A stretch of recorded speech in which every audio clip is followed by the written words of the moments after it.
इस तरह जूनागढ़ सरकार ने पब्लिक ओपिनियन का दिखावा करते हुए 15 अगस्त 1947 को पाकिस्तान में शामिल होने की घोषणा कर दी।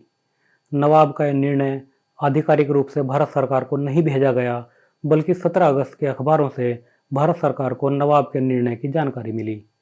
रियासतों के सचिव वीपी मेनन ने 17 अगस्त को जूनागढ़ दीवान को इस खबर के बारे में तार भेजकर स्पष्टीकरण मांगा। इस पर अगले दिन यानी 18 अगस्त को दीवान शाहनवाज भुट्टो ने जवाब दिया कि जूनागढ़ नवाब ने अपने राज्य का पाकिस्तान में विलय कर दिया है। जूनागढ़ के पाकिस्तान में विलय से हैदराबाद जैसी भारत विरोधी रियासतों को नैतिक बल मिलता और पूरे काठियावाड़ में सांप्रदायिक तनाव तेजी से फैलने का खतरा बढ़ गया। तो आज अखबार में मैंने देखा कि लंबी चौड़ी बयान दिया जफरुल्लाह साहब ने, उसमें जूनागढ़ को भी डाल दिया। जूनागढ़ को सलाह जफरुल्लाह साहब ने दिया था कि हाँ तुम पाकिस्तान में शरीक हो जाओ, वो ठीक है, तो उसका जूनागढ़ का नवाब को भोगना पड़ता है, कोई जफरुल्लाह साहब को भोगना नहीं पड़ता है। लेकिन पाकिस्तान ने अभी तक जूनागढ़ के विलय को स्वीकार या अस्वीकार नहीं किया था। दरअसल पाकिस्तान की नज़र इस बात पर थी कि अगर पाकिस्तान रियासत की जनता की भावनाओं को दरकिनार कर रियासत के शासक के साथ एग्रीमेंट कर लेता है तो इससे कश्मीर के मामले में उसका दावा कमज़ोर पड़ जाएगा। 21 अगस्त को मेनन ने भारत में पाकिस्तान के राजदूत को जूनागढ़ की जनता की भावनाओं के बारे में जानने की जरूरत के बारे में बताया और पूछा कि पाकिस्तान की इस बारे में क्या नीति है। पाकिस्तान हाई कमीशन ने इस पत्र का और 6 सितंबर को भेजे गए रिमाइंडर का कोई भी जवाब नहीं दिया। 12 सितंबर को प्रधानमंत्री नेहरू के सुझाव पर पाकिस्तान के प्रधानमंत्री लियाकत अली खान को एक टेलीग्राम भेजा गया, जिसमें कहा गया कि जूनागढ़ की जनता जो भी फैसला करेगी भारत सरकार उसका सम्मान करेगी। तभी गवर्नर जनरल माउंटबेटन के chief of staff Lord Ismay Karachi जाने वाले थे। माउंटबेटन की सलाह पर लॉर्ड इस्मे के हाथ ये टेलीग्राम भेजा गया। माउंटबेटन ने कहलवाया कि अगर पाकिस्तान जूनागढ़ के विलय को स्वीकार कर लेता है तो भारत और पाकिस्तान के बीच झगड़ा हो जाएगा और कोई भी निष्पक्ष आदमी पाकिस्तान के रवैये को स्वीकार नहीं कर पाएगा। ब्रिटिश सरकार के कॉमनवेल्थ मामलों के मंत्री लॉर्ड लिस्टोवेल भी कराची जा रहे थे।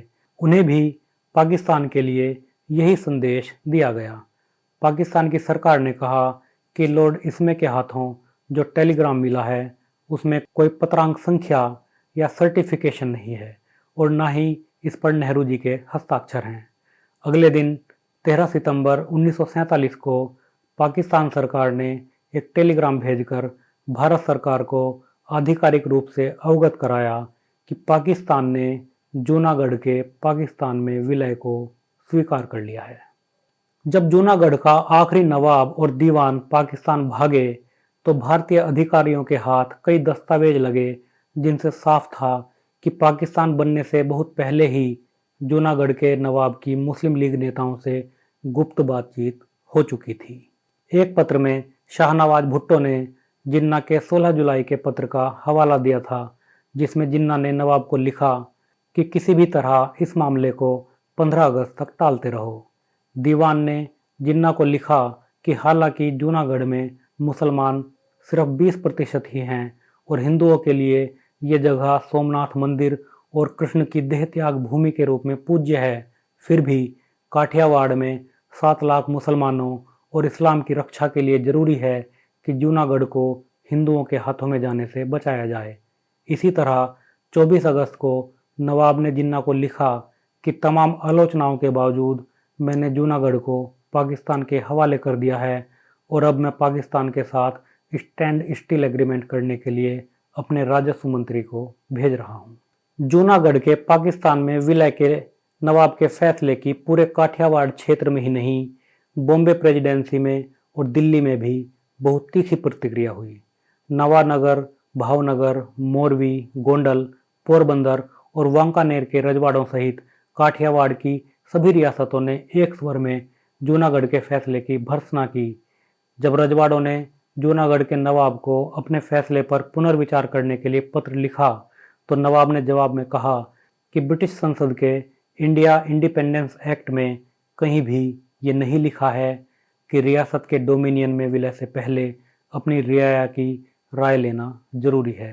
हास्यास्पद रूप से नवाब ने यह भी कहा कि जूनागढ़ समुद्र के रास्ते पाकिस्तान से जुड़ा हुआ है। यानी नवाब को लगता था कि समंदर पार 300 किलोमीटर दूर एक मुस्लिम देश उसकी रियासत से ज़्यादा करीब है, जबकि सीमा से मिला भारत देश उसे दूर लगता था। जाहिर है नवाब के दिमाग में हिंदू मुस्लिम का सांप्रदायिक खेल चल रहा था। जल्द ही जूनागढ़ में हिंदुओं पर हो रहे अत्याचार की खबरें दिल्ली तक पहुंचने लगी और पूरे काठियावाड़ क्षेत्र में सांप्रदायिक तनाव बढ़ गया। नवानगर के जाम साहिब दिग्विजय सिंह रंजीत सिंह ने, जो महान क्रिकेटर और पिछले जाम साहिब महाराजा रंजीत सिंह के भतीजे थे, दिल्ली सरकार को चेतावनी दी कि अगर दिल्ली ने जूनागढ़ पर कोई ठोस कदम नहीं उठाया तो क्षेत्र की जनता का विश्वास दिल्ली द्वारा किए गए सुरक्षा के वायदों से उठ जाएगा। ये वही जाम साहिब दिग्विजय सिंह थे जो दूसरे विश्व युद्ध के समय पोलैंड से बचकर आए हजारों बच्चों को शरण देकर अंतर्राष्ट्रीय ख्याति पा चुके थे। उनकी बात में वजन था। साथ ही ऐसी भी खबरें थी कि पाकिस्तान बंदरगाह विकसित करने के लिए जूनागढ़ को कर्ज देने पर विचार कर रहा है और पाकिस्तानी सेना कभी भी जूनागढ़ की सैनिक सहायता करने के लिए आ सकती है। दिल्ली के डिप्लोमेटिक और मिलिट्री हलकों में ख्याल था कि पाकिस्तान ये सब इसलिए कर रहा है कि दिल्ली जूनागढ़ पर हमले के लिए मजबूर हो और बाहरी दुनिया में ये संदेश जाए कि भारत ने अपनी फौजी ताकत से पाकिस्तान जैसे छोटे निर्दोष मुल्क की ज़मीन को दबाया हुआ है। पाकिस्तान को उम्मीद थी कि इसका फ़ायदा उसे कश्मीर में मिलेगा। 17 सितंबर को भारत की कैबिनेट ने फैसला किया कि भारतीय सैनिकों को जूनागढ़ की सीमाओं पर मैं साजो सामान तैनात किया जाए, पर रियासत की सीमाओं का अतिक्रमण न किया जाए। दरअसल गवर्नर जनरल लॉर्ड माउंटबेटन चाहते थे कि सेना का इस्तेमाल न किया जाए, क्योंकि उन्हें लगता था कि इससे दो नए बने देशों भारत और पाकिस्तान में युद्ध छिड़ने की संभावना थी। पर भारत के पहले उप प्रधानमंत्री, गृह मंत्री और रियासती मामलों के मंत्री सरदार पटेल का कहना था कि अगर भारत को ताकत का इस्तेमाल करना पड़े तो पूरी ताकत का इस्तेमाल करना चाहिए। हालांकि वो ये भी मानते थे कि सैनिक विकल्प के इस्तेमाल से पहले डिप्लोमेसी को मौका देने में कोई हर्ज नहीं है। इसलिए रियासती मामलों के सचिव वीपी मेनन को जूनागढ़ के लिए रवाना किया गया, जिससे आक्रमण से पहले एक आखिरी बार दीवान शाहनवाज भुट्टो को समझाने का प्रयास किया जा सके।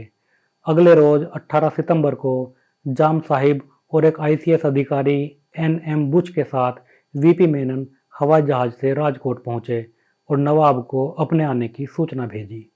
अगले दिन 19 सितंबर को मेनन और बुच कार से जूनागढ़ पहुंचे। जूनागढ़ की सीमा पर रियासत के आईजी पुलिस उन्हें स्टेट गेस्ट हाउस ले गए, जहां कुछ देर बाद उनकी मुलाकात दीवान शाहनवाज भुट्टो से हुई।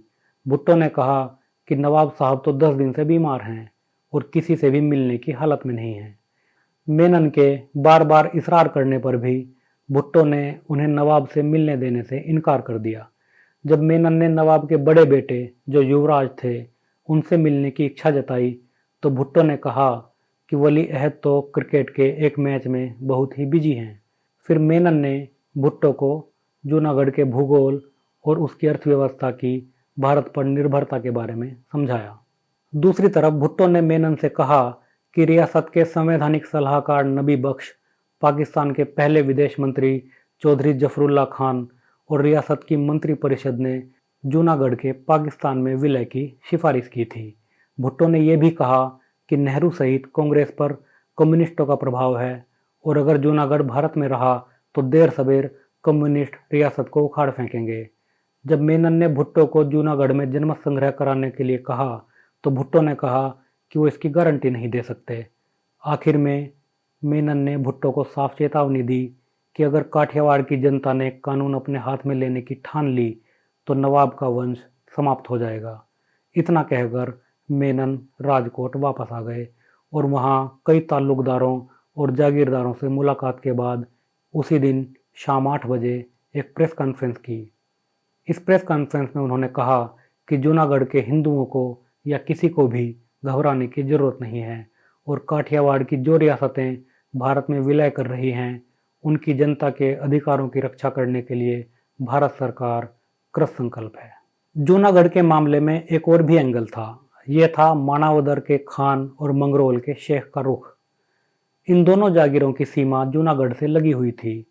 जब मेनन ने खान और शेख को राजकोट मिलने के लिए बुलाया तो काफ़ी हील हवाले और बीमारी के बहाने के बाद खान आया और उसने कहा कि मानावदर ने पाकिस्तान सरकार के साथ स्टैंड स्टिल एग्रीमेंट कर लिया है और उसे अपनी जागीर का पाकिस्तान में विलय करने की इजाज़त होनी चाहिए।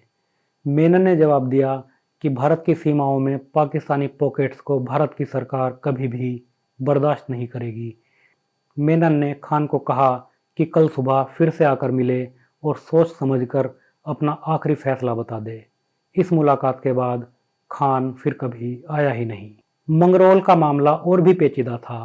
मंगरोल के 21 गांवों में जूनागढ़ की अदालतों के फैसले लागू होते थे। 15 अगस्त को मंगरोल ने अपने आप को जूनागढ़ से आज़ाद घोषित कर दिया था, लेकिन जूनागढ़ का कहना था कि मंगरोल जूनागढ़ का ही हिस्सा है। जब मेनन ने मंगरोल के शेख को मिलने के लिए बुलाया तो शेख ने कहा कि जूनागढ़ के सैनिक शेख को आने ही नहीं देंगे। फिर नवानगर रियासत की लाल नंबर प्लेट की एक कार शेख के लिए भिजवाई गई। शेख ने उसी शाम भारत सरकार के साथ इंस्ट्रूमेंट ऑफ एक्सेशन और स्टैंड स्टिल एग्रीमेंट साइन कर दिया। इसके बाद 20 सितंबर की शाम मेनन बंबई के ताज होटल में काठियावाड़ क्षेत्र के जन आंदोलनों के नेताओं UN ढेबर, बलवंत राय मेहता, समलदास गांधी और रसिकलाल पारिख से मिले। समलदास गांधी महात्मा गांधी के भतीजे थे और बहुत समय से काठियावाड़ में राष्ट्रीय आंदोलन की जड़ को मजबूत कर रहे थे।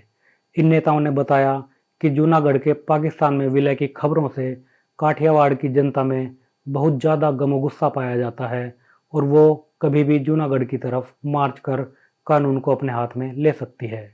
अगले दिन मेनन बंबई प्रांत के गृह मंत्री और बाद में भारत के पहले गैर कांग्रेसी प्रधानमंत्री मोरारजी देसाई से मिले।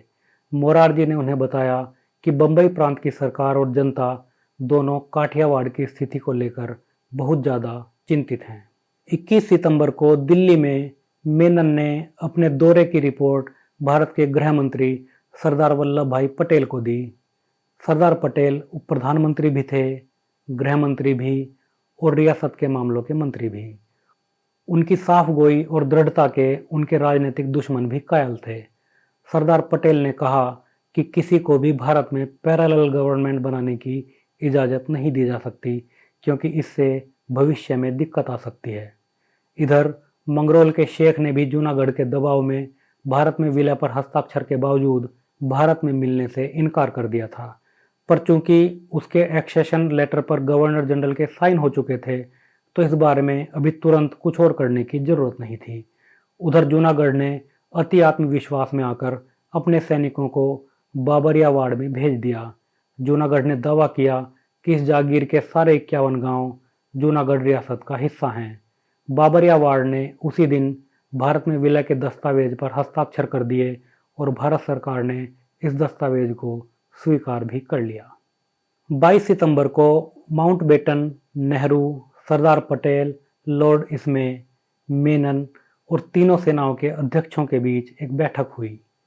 इसके बाद जूनागढ़ एक टेलीग्राम भेजकर भारत सरकार ने जूनागढ़ से मांग की कि वो अपने सैनिकों को मंगरोल और बाबरियावाड़ से वापस बुलाए। साथ ही तीनों सेनाओं को भी सैनिक ऑपरेशन के लिए तैयार रहने को कहा गया। 2 दिन बाद 24 सितंबर को भारतीय सेना की एक ब्रिगेड और काठियावाड़ की कई रियासतों के सैनिकों के दस्ते जूनागढ़ की सीमा पर तैनात कर दिए गए। भारतीय सेना ने ब्रिगेडियर गुरदयाल सिंह के नेतृत्व में काठियावाड़ डिफेंस फोर्स या KDF जूनागढ़ की सीमाओं पर इस शर्त पर तैनात करने का हुक्म दिया था कि ऑर्डर न मिलने तक वे जूनागढ़ में नहीं घुसेंगे। साथ ही एक प्रेस कॉन्फ्रेंस कर भारत सरकार ने जूनागढ़ में जनमत संग्रह की मांग की।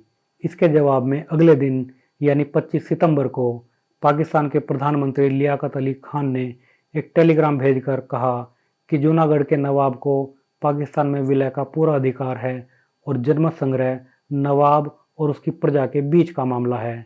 उसी दिन एक टेलीग्राम में जूनागढ़ के दीवान ने मंगरोल और बाबरियावाड़ को जूनागढ़ का अटूट अंग बताया और वहां से रियासत की फौज हटाने से मना कर दिया। सरदार पटेल का कहना था कि जूनागढ़ ने फौज भेजकर लड़ाई की शुरुआत कर दी है, जिसका उसी भाषा में जवाब दिया जाना चाहिए। जब 27 सितंबर को लॉर्ड माउंटबेटन ने इस मामले को संयुक्त राष्ट्र भेजने की सलाह दी तो पटेल, नेहरू और गोपाल स्वामी अयंगर ने इसका विरोध किया और यह प्रस्ताव वहीं खत्म हो गया। माउंटबेटन का कहना था कि अगर भारत जूनागढ़ में सेना भेजता है तो भारत पाकिस्तान के बीच जंग छिड़ जाएगी, जिसमें पाकिस्तान तो पूरी तरह तबाह होगा ही, भारत भी एक पीढ़ी तक खड़ा नहीं हो पाएगा। इसके बाद 29 सितंबर को लियाकत अली खान को फिर से एक टेलीग्राम भेजा गया, जिसमें पाकिस्तान से कहा गया कि जूनागढ़ के सैनिकों को उन इलाकों से वापस बुलाए जो भारत में विलय हो चुके हैं। तब तक 1 लाख से ज़्यादा हिंदू जूनागढ़ छोड़कर भाग चुके थे। रियासत का सांप्रदायिक समीकरण तेजी से मुसलमानों के पक्ष में करने के लिए हिंदुओं पर अत्याचार बढ़ गए थे और पूरे काठियावाड़ क्षेत्र में सांप्रदायिक तनाव चरम पर था।